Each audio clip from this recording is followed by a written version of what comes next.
The following presentation is a production of Ride the Wave Media.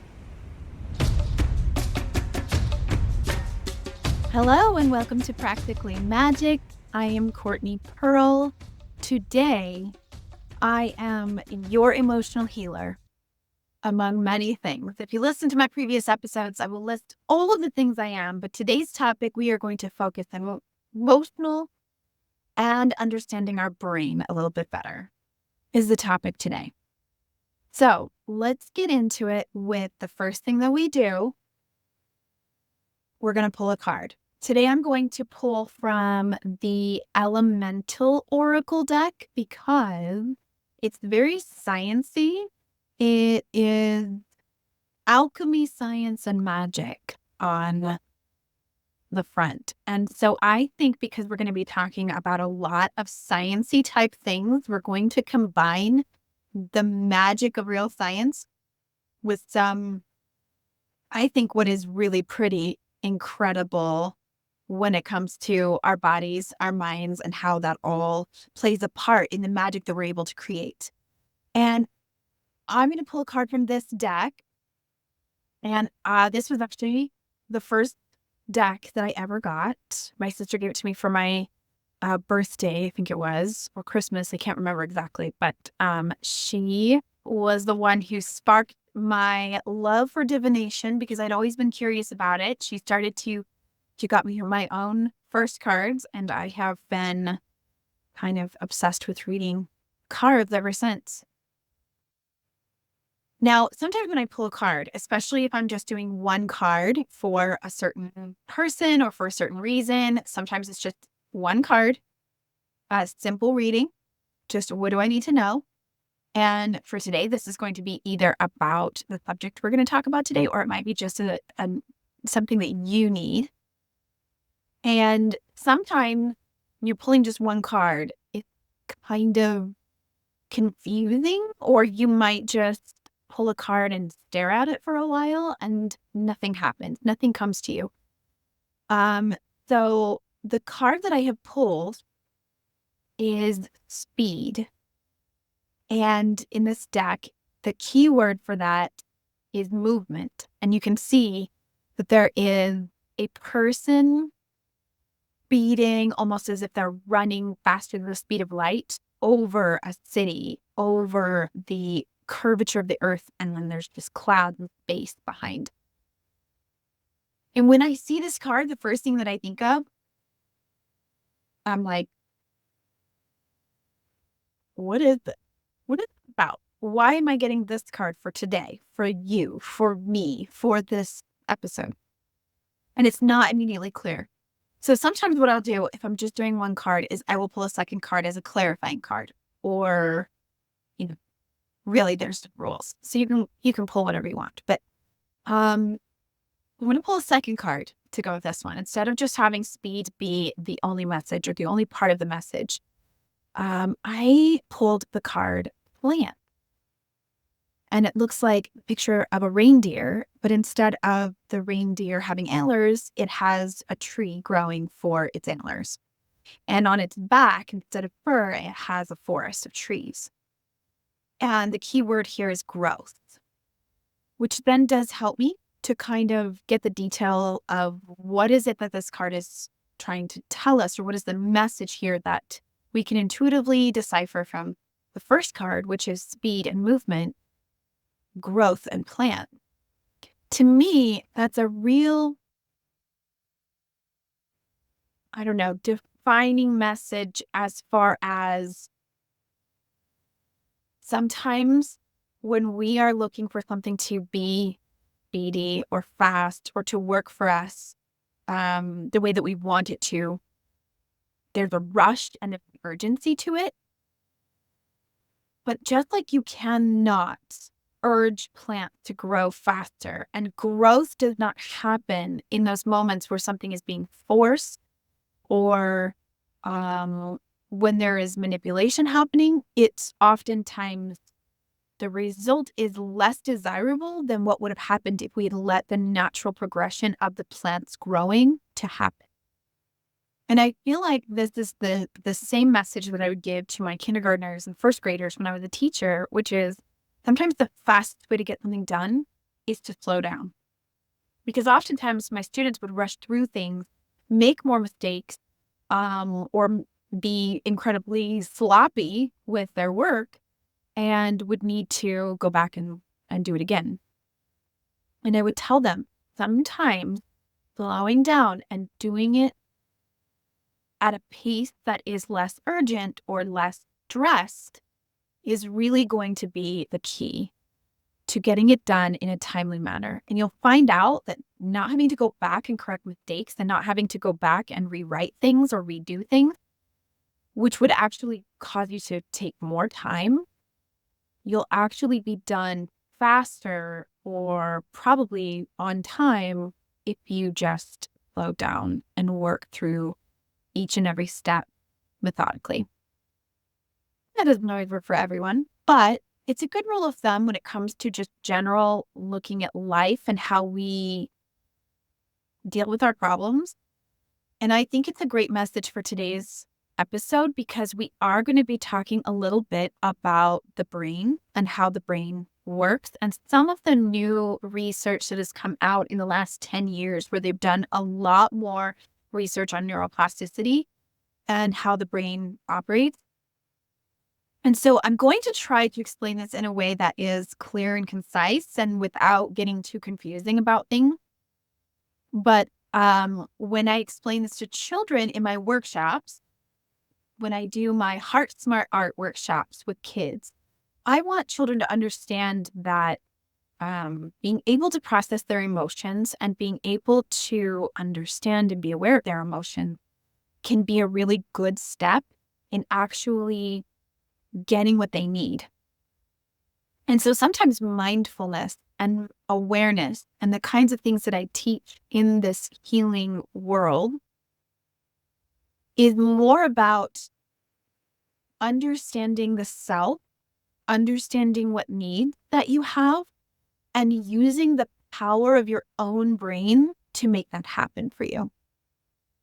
And our brain, I'm not sure I can even really begin to describe it, but we know the brain is a very powerful, you know, just the stories that have come out of people who seem to have healed themselves from things that their doctors told them would never be healed. Spinal injuries. I've heard stories of people who have something where it's irreversible. Doctors have told them they will not heal from this. They won't be able to walk again or things like that. And with just the power of their mind, they were able to heal things that previously were believed impossible. And so we know the mind to be a really powerful tool. And there is still so much we don't know about that. How the energy of thought actually affects reality, how it affects the way that cells mutate and divide and the way that they interact with each other, the way that our DNA turns on and off, and the instructions in our DNA are going to be influenced by our thought, our environment, the energy around us, whatever it is. There's so much that is coming out about this that previously, I think in past generations would have been all hooey. Like people would have been baffled to be told that they could think their way into health or that they could, manifest something to be possible or that their environment, the music they listen to, the vibrations around them can actually influence the DNA in their body. The DNA encoded in their cells would be able to react to their environment. And now that we're, kind of studying epigenetics, we know a lot more about that than we used to. Okay, so I'm not going to go too far into all of the science and the biology that we could possibly talk about today because we'll go off on tangents. We'll completely take all of our time. But I want to start out with a little bit of story time.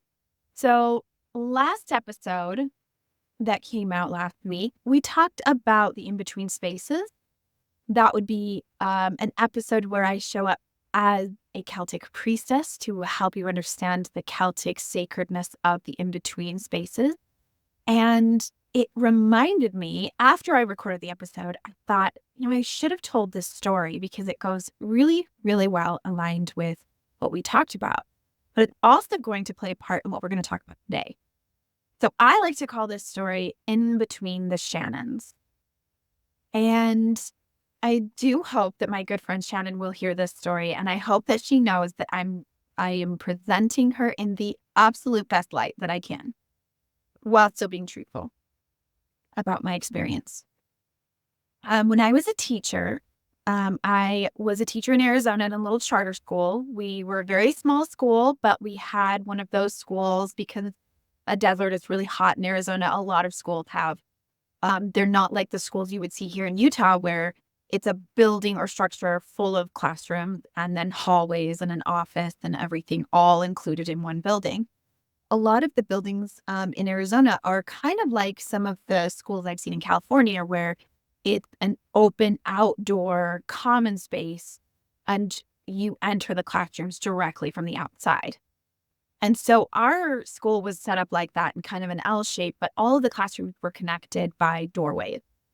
And so I had a classroom where I was teaching, I think that year I was teaching kindergarten. I was either teaching kindergarten or first grade because that's what I taught there. But that year I had a classroom where on one side of me, there was a Shannon, one of my best friends that taught at the school with me. Her name was Shannon. And then on the other side of me, through the other door, was another Shannon, also one of my very good friends. And these Shannons it was really interesting. And I don't think this is just coincidence. I feel like some things are destined to be the way that they are. These Shannons happened to share a birthday. They both had the same birthday. So Cambria, who does the astrology, she could probably tell you all of these reasons why this is a cosmic coincidence that isn't coincidence, right? These two Shannons that had the same birthday, they were teaching on either side of me that year. And I had the first grade Shannon. She was teaching first grade on my right side. So if I'm facing the classroom, this is what I felt like was my right side. She was over there, and she, during that time, I think this was the year that she was pregnant with her first child, and she was, had only been married for a few years. She was fairly young at the time. Well, we all were at the time, our young selves. Yeah, and she was the type of person that definitely had an agenda. She was very much, I would say, an anxious person. She liked things tidy. She liked things clean. She stuck to a schedule. We called her the Queen of Lysol because she would Lysol, wipe, and spray the desks and chairs maybe twice a day, maybe possibly more than twice a day. Now, we're post-COVID now, so this all doesn't seem that strange, but this was pre-COVID. So to us, that felt a little extreme. Like, sometimes you do have to let germs thrive because it builds immunity and things like that. So we thought, of course, as teachers, we want to keep our classrooms clean and we want to keep our kids safe from getting sick. But we felt like first grade Shannon was pretty extreme about it because Lysoling and hand sanitizer for all of the students was very, very, very regimented. She paid a lot of attention. She kept a very clean and orderly classroom. All of the materials, everything was filed and organized. She kept a very tight schedule. The children and their schedule when they do math, when they do centers, when they do reading, when they do this, when they do that, was always pretty on point. It wasn't terribly flexible. And none of this is to say that any of it was bad. This is just the way first grade Shannon did life. Like this is who she was. This is, was a really good way to be. And I think it made her feel very sick. I think it made her feel safe from getting sick, but also it created a sense of certainty and control, which everybody loves a little bit. So what's interesting about this is that the other side of me, on the left side, the other Shannon, was teaching third grade. And third grade Shannon was almost completely opposite. You almost couldn't find her desk in the mess and stacks of papers that she just couldn't really be bothered to file or put away. And at one point, I mean, we playfully, lovingly teased each other about all of these things, that that the one Shannon on the right side, she just loved Lysol. She was the Lysol queen. And this Shannon, third grade Shannon, wasn't even allowed to have a desk because it would just be a catch-all for every paper. And she didn't necessarily stick to a rigid schedule. She barely filed anything. Even every year when lesson plans were being written for the new year, she pretty much started over every year because she'd be like, well, I never bothered to file anything that I did last year, so I guess I'll just recreate everything again this year, which created a lot more work for her, but that's just how she did it. And she, oh my gosh, she just kind of was really loosey-goosey with the schedule. It was kind of like, whatever we feel like we need to be doing, that's what we're going to do. We don't move on until everybody's ready, but we also just kind of take it as it comes. Which for a very rigid person or a very organized person, that could be really difficult. If you were, let's say, the principal of school and the boss, you might be like, we're going to need lesson plans turned in on time, and we're going to need this. We're going to need to know what your schedule is and have your class on a schedule. But one thing about third grade Shannon was that she always kept a cupboard full of food. We lived in a very low income area, which was a lot of poverty, to be honest. And that's the Title I school, the environment that the kids were coming home and coming to school in. A lot of times they came to school hungry or hadn't eaten breakfast, maybe even dinner the night before. All of our meals, breakfast and lunch at the school were free. So we provided as much as we could for our students and our demographic. And one thing that third grade Shannon always, always, always did is she spent her own money, and she always provided and always made sure that her cupboards were full of food so that any student that was hungry would have a granola bar or some graham crackers or something that she had available.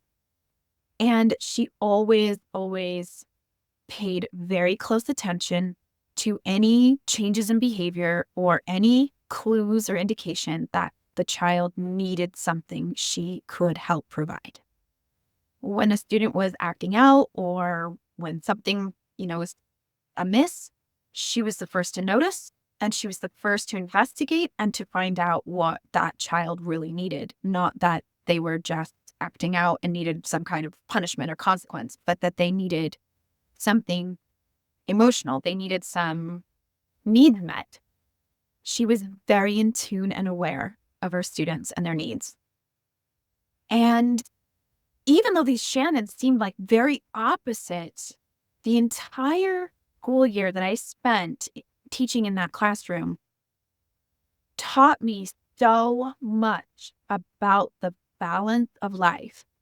I admired both of these women so much. I saw the way that they handled life and what they did, and I took from that what was really going to work for me. I was even just amazed at first grade Shannon. She would, we were good friends, and so I would go and help her at home.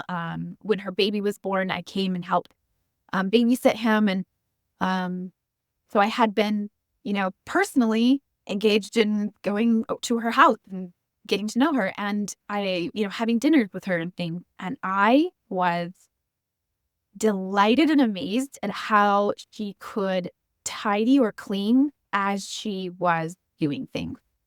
It was like nothing was a big strain. It was just done at the exact same time as everything else. So she would be cooking and cleaning at the same time, so that by the time she was done with a meal, the kitchen was still clean. And that kind of like orderliness was really admirable to me. I was like, I can see myself living like this. There's never a big stressful, oh my gosh, everything's a mess. We have to take 2 or 3 hours to clean it all up. It was like, this is just how we live so that everything is already clean or done. And I really admired that. And I wanted to take that into my life and make that part of who I was. At the same time, I really admired how Shannon, third grade Shannon, was so emotionally intelligent and in tune with her students and didn't follow necessarily a rigidness that would not allow for her to meet their needs. You know, things need to be on schedule, but if your schedule creates stress, then the students don't learn and it's not as productive as you think it is, right? This is going to fall so perfectly in line with our episode today. So a lot of the resources that I am going to pull forward for you come from my time learning from a program called FLY, Fulfill Life Yourself. And I'm going to include all of this and links to this in my blog because it was one of the most powerful experiences to be able to come from the School of Healing Arts and then dive into some of the more scientific or concrete evidence-based things, models, as far as how our brain works and operates. And I think that I live my life in sort of an in-between state as far as some things are unexplained and magical, energetics, and the way that shows up for me in my life, the spiritual. And some of it is based on the scientific research and the things that we do know about energy, about brain, and about thought. And what this is, it's called the Neuro Auto Associate Programming, or the NAAP model. And it is a way that the FLY program teaches people to understand their brain better so that they can operate and function more productively. So one thing that they told us as we were beginning this program is that they said when they've mapped the neural pathways, when they've been able to look and research neural pathways in the brain, they found that people who are diagnosed with depression or anxiety, oftentimes their brain maps look exactly the same, are all lit up in the same areas in their brain scan as people who struggle with addiction. And the reason for that is because our neural pathways are created by getting chemical needs met. We create these little connections and synapses because from the moment our brain is developing in the womb as a fetus, it's looking to get certain chemical needs met.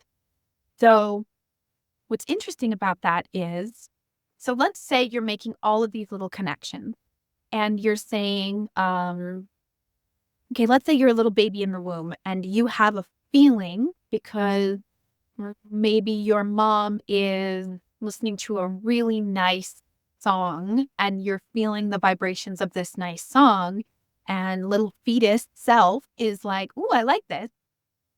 It's going to make a little connection of the experience that you're having and the good feeling you're feeling, and it's going to create this little roadmap, right? Now, your little roadmaps, your neural pathways, your brain map, if you will, are being created from the womb. And what's interesting about that is by the time you're born, okay, so like from the moment you come out of your mother, you are a tiny little baby. You have not even been in the world for more than an hour.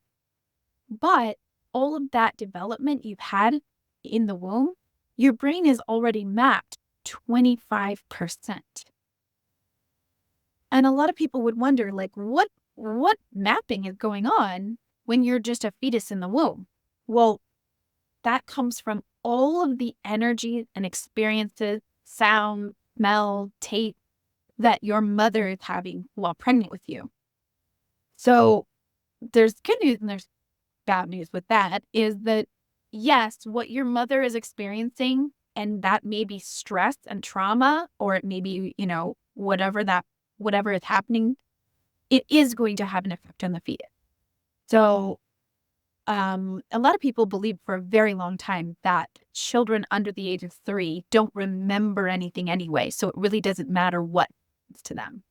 That if they have something traumatic happen around them or, to their parents or something, that they're going to easily forget and easily get over it, and it doesn't matter. But in my line of work as an emotional healer, that is not true. That trauma can affect the body from even as early as being a fetus, and that the effects on the body and the brain are unknowable until we start doing some processing or energy work to dive into what might be going on there. It's all going to go into the subconscious. It's going to pass through a little filter in our brain and say, this might be important. I'm going to hold on to this. And it becomes a subconscious thing. Okay, so don't let me get sidetracked here. We're getting to a point. So you're 25% brain map when you come out of the womb. By the time you are 3, you have 75% of your brain mapped. And by the time you are 8 years old, you have 100% of your brain mapped. So with that, there's good news and no good news. The good news is the way that you are and the way that you've decided to do life, the way that you've looked for your needs to be met, and the way that you've tried to avoid pain is not your fault. Literally, it all happened. All those decisions had been made before you were even 8 years old. I mean, do we really look at 8-year-olds and say they've got life figured out? They've got life together? A lot of the brain mapping that we have had during that time of development is very contradictory to each other. So when we are triggered and stressed in life, when we experience anxiety, it can be because those brain maps that we have had since before we were 8 years old, they don't quite make sense. They contradict each other. They fly up in our face at times when we are supposed to be pulling that information out and it's supposed to be helping us. We often have these ideas or these decisions in our subconscious that were based on a lie. And I'm going to try to give an example that will help you understand what this would potentially look like or feel like. So you are a little baby and you have something happen. Maybe someone pinches you and you experience pain. You're automatically going to be looking around. The little baby is going to look around and see, what is causing me pain? Why am I feeling pain? I need to try to avoid that pain in the future. So I need to figure out what that is about. And maybe baby sees something that is the color green. Okay. A green plant in the corner or something. And they're going to just kind of subconsciously remember that or make a little, brain map about it. Then later, at some other point, little baby is going to maybe be crawling around and someone steps on their finger and they feel pain again. And maybe the carpet is green. So even though it doesn't make sense, it's possible that little baby is creating a little roadmap that connects those two experiences of having experienced pain and saying, well, the color green gives me pain. Now, our adult, conscious, logical minds can be like, well, of course, green doesn't cause pain. That's just a color baby happened to see. But baby doesn't know that. And baby is the one who is actually creating those roadmaps. And those roadmaps are going to be there. Even as an adult, when we try to remap that, it's almost impossible to remap those subconscious beliefs without knowing where they came from or why they are there or what need was needing to get met. So we may be like, or have a real strong aversion to the color green, or, that can show up in a lot of different ways in our lives, and we don't even understand why. But we do understand that those contradicting roadmaps and brain maps are going to cause us stress in the future or in our adult brains and experiences. So healing that means being aware of it and me being self-aware and mindful and witnessing those triggers and then doing the work of figuring out how to remap those things. Now, there are infinite possibilities as to how we are made, how we think, and how we came to be the people we are today, right? So there is absolutely no way we can completely remap our entire brain and to solve all problems forever. However, when I said there's good news and there's good news, the good news is the way that you are is not your fault. The other good news is the research is showing that we all do have neuroplasticity. We are able to reprogram our brains. It's hard work and there are steps to it, but there are programs and people who understand and know this work that can help you. And that is why I firmly believe in emotional processing, the work that I do when I facilitate healing with clients.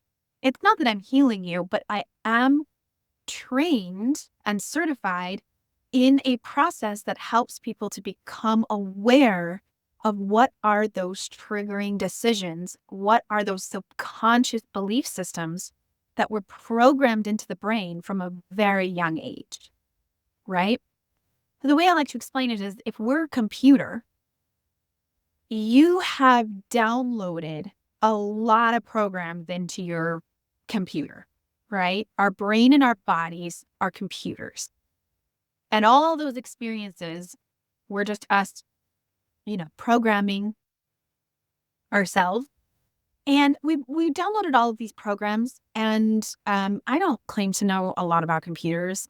So, technical people might be listening to this analogy that I'm giving and be like, you're crazy, this is stupid, but go with it. Just set aside anything that I'm saying wrong. But the idea here is that there is a lot of software that's out of date.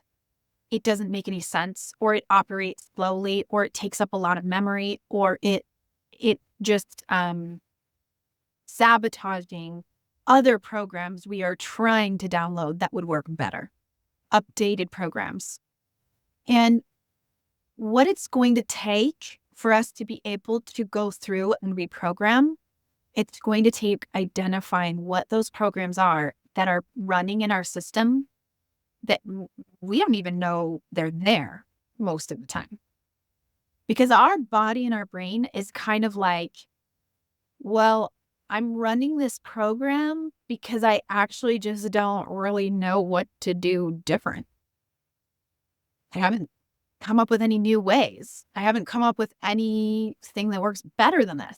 So I'm just going to keep falling into this old system over and over again because otherwise I don't really know what to do. And that can be self-sabotaging behaviors and belief systems that we carry with us that keep causing us problems in relationships or in the way that we do life or in how we decide to get our needs met. And really, it's just going to take pulling those out and becoming aware of them to be able to say, okay, if I was willing to let that belief system go, would I be open to a new program and a new way so I can invite that in to be my new neural pathway, my new roadmap? And neuroplasticity says, the research says that you can do that. It takes high emotion. So an emotional process is really helpful because you're going to bring forward emotions. Having that emotional connection to that decision, to that map, is going to help you understand what it's costing you or what it's doing for you, and then what it's costing you. And this is going to take us to our 6 basic human needs. So I have a list of 6 basic human needs from the FLY program, from the NAAP model that I teach people because I want them to understand themselves better. That anytime that they're triggered and anytime that they feel that anxiety or even depression coming on, it is very helpful to know what are the human needs? Which one or several of the human needs am I trying to get met here? And if it's not being met, how can I get that need met in a better way? Right? So the 6 basic human needs are directly corresponding to chemical need that created those neural pathways. For example, the first one is certainty, control, and comfort. Okay. All of us in some way, shape, or form is looking for certainty, control, and comfort. We're all looking for a way that we can feel safe. Okay. Feel like I know what's going to happen. There is some certainty here, or I have some control over the situation, that I'm not completely helpless to whatever is happening. And that would give us dopamine. Okay. Just the certainty that something is happening that we can expect and that we know is going to provide us with dopamine. All right. And I'm going to talk a little bit about that in just a minute. There's a little bit more to that. But the next one is uncertainty and variety, which I know sounds like the opposite of certainty, because it is. But that's because all of us humans need certainty, and we also need uncertainty. We need variety. We need things to be shaken up and try new things. It's that desire to drive a different way home from work, because the exact same route home from work every day just becomes really monotonous, and it's just not meeting a need. So having a little bit of variety in our lives is part of our basic human needs, and that is going to give us some endorphins, the chemical need that we all are seeking. Then there's love and connection. Okay. So even people who seem like, and maybe on the spectrum, maybe, seem like they are not looking for a connection with other people or don't need other people at all, that's just not true. Every human has the basic need of wanting to connect with other humans, or have that connection and love, not just with other humans, but with animals and communities and things like that. So obviously that's going to give us oxytocin. When you have the love chemical flowing through you, it is like a pain reliever. Some people get addicted to the synthetic chemical that would provide that sort of pain relief, which is oxytocin. And there are medicines and pain relievers that are the fake version of that. The words are not coming to my brain at the moment, but I think you kind of get my gist there. So the next one is significance and uniqueness. We are all seeking something that makes us stand out, makes us feel important, and that is serotonin. And the last two are growth and contribution. And those would be a mixture of all of those chemicals I just mentioned. And they are more of a spiritual need, being able to expand and have growth and know that you are not where you used to be, but that you are growing and progressing in life and in whatever it is you're doing. But also that you have a contribution to your community, to your family, to whatever it is you're a part of. There's a basic human need for us all to feel like we are contributing. Okay, so those are the 6 basic human needs. And those are important to know, because when I'm asking people what they do, what need are they trying to get met? Sometimes behaviors like rebelling and causing problems and always self-sabotaging themselves, their own progress, or that of their community, their family. Always kind of creating chaos, let's say, or whatever. So that would be, they're maybe looking to get love and connection. Possibly they're looking to get variety. They get a little tiny drip of endorphins when they create a little chaos and a little tension, a little drama in their life. But in being able to recognize that there is a need, there is a payoff, there is a need getting met there, but it's really not a significant amount. It's really always costing them more than they're getting. There is a really, really powerful moment of healing that happens in that awareness. When someone is able to identify what they do, why they do it, perhaps it's in a time in their lives when they were a child, when something was going on, there was a lot of heaviness and emotion, and this is what brought forward. Then you can actually begin to make those changes. There is usually a in-between stage of confusion when you are learning how to transition out of an old pattern into a new one. But the confusion state is actually a beautiful state to be in, because it means I'm not wanting to do that anymore. What I have been doing has not really been aligned with who I am and what I want to be, but it's also not giving me the burst of chemical need that I really want. It's just a drip. And this is where I joke and I tell people we're all kind of like addicts. Whether you get your needs met from outside sources like drugs and alcohol and other things that you can be addicted to, or you're looking to get those chemical needs met by the actions that you are doing, we all are kind of in the same boat. Some of us are addicted to anxiety because our brain has always felt that if we move into a state of anxiousness or fight, flight, or freeze, we might get that hit of dopamine we're looking for. In this process of healing, what I help people do is identify where is the big lie. The big lie is usually something along the lines of, if I do enough of this, I'm going to get,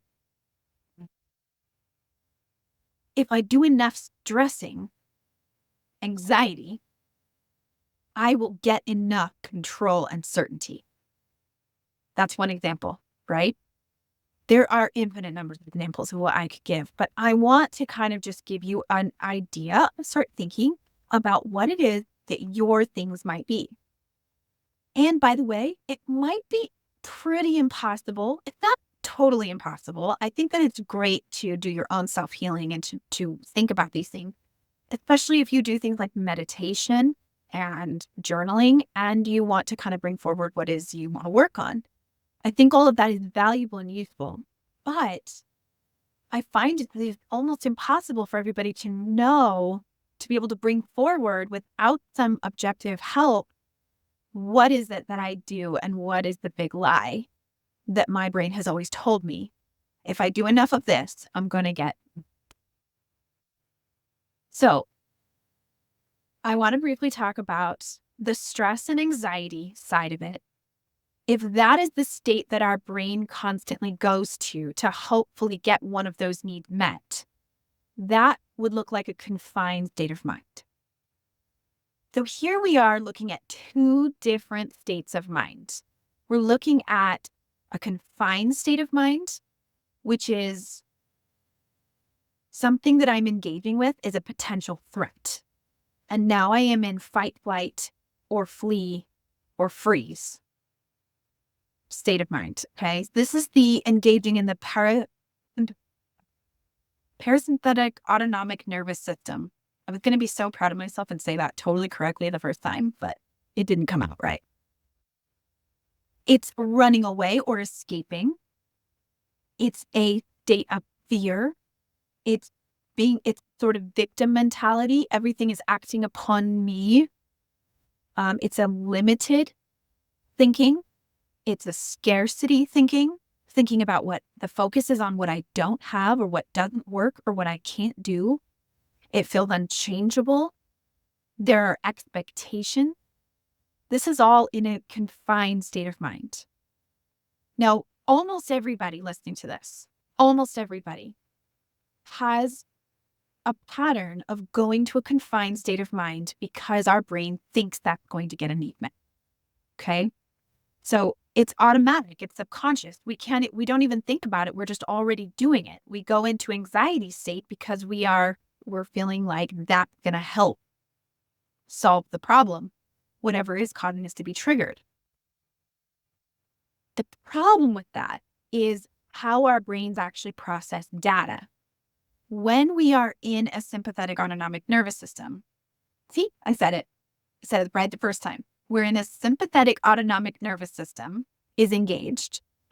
When we're in fight, flight, or freeze, our brain can only process data at 40 bits per second. So if our brain is a computer, 40 bits per second is slow. So our brain or our body might feel like it's coursing with all this endorphins and anxiety, and we feel like maybe our heart rate goes up. It feels like speed. Okay. So if you go back to our cards that I pulled earlier at the beginning of the episode, it feels like, okay, now I'm moving, now I'm cooking, but actually our brain is slowing down because it has not the ability to think and process data in that state. So again, here's the big lie.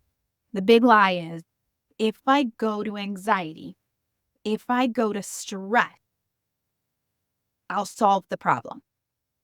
I'll solve the problem that I'm having. Now, here's the truth. The truth is, if you were to train yourself or reprogram yourself to flip to a free state of mind, a free state of mind looks like this: rest and digest. It is the calm, true, authentic self that lives within all of us, the real us. It engages the parasympathetic autonomic nervous system. It looks towards goals and purposes. It looks at problems as a challenge or opportunity in that state. The focus is intrinsic. It is not being acted upon, but actually acting, deciding actions and where to go. There is faith as opposed to fear. There is a creative mind. That kind of goes back to the seed of the true self. The true self is calm, creative, compassionate, connected. So when you can remain in that state, things are flexible and changeable. The attitude is, the focus is on abundance, gratitude, appreciation, what you do have, what you have control over, what does work, what you can do. Now think about this. In a free state of mind, the brain can process data at 40,000 bits per second. Okay? Compare that to 40 bits per second. 40,000 bits per second is a lot faster. So while it looks and feels like the body is centered and calm, breathing and heart rate are calm, the mind is able to stay in that calm, faith stories of success, timeless state. Your brain can think of thousands of solutions to the problem quickly. And that is real growth. So going back to the card, or if you can hear me, I'm shifting a little bit. I have to keep shifting because I'm sitting in my cave cross-legged and sometimes my foot falls asleep. Now, I know that this is something that all of us can work on. I myself have been working on this for years. And there is no such thing as a rival at the perfect person, the perfect calm Zen person.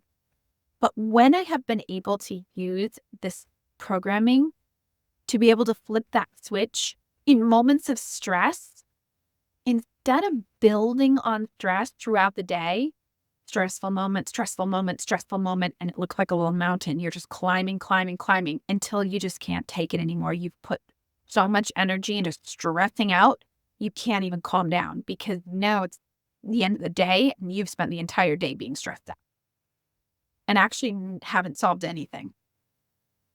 What's going to happen is if you can learn, if you can train and program yourself to flip the switch back to a parasympathetic autonomic nervous system, the rest and digest state of mind, each time there's a problem, you'll have a little bump in stress, reprogram yourself, and it bumps back down. And you go about your day, and then another stressful thing happens, little bump, and you solve the problem. And each time it just looks like a little bump, but you remain even keel throughout the day. Kind of like a little heart monitor. It's just a little bump, but it stays pretty consistent on the same line. You're not building upon stress all day. And there is a lot of power that you can possess by simply recognizing what you can do in every situation. When realizing that you cannot change or affect your environment and the people around you, but you can make such strides in solving problems and handling yourself better, the world is your oyster. I mean, there's nothing you can't do. This is going to challenge a lot of our perceptions on how to parent, how to sharpen relationships, and going back to the episode on codependency patterns, being able to decide, I cannot control the other person. I cannot save and rescue the other person in this relationship, but I can manage me, and I can manage my stress better, and I can reprogram my brain to handle things that I normally get triggered about. Knowing that those triggers are not my fault, the way my brain works and how I process data and how I handle things is not my fault. It's just a map or program that I've had since I was before 8 years old. But that I can actually reprogram myself, that it is possible to do that.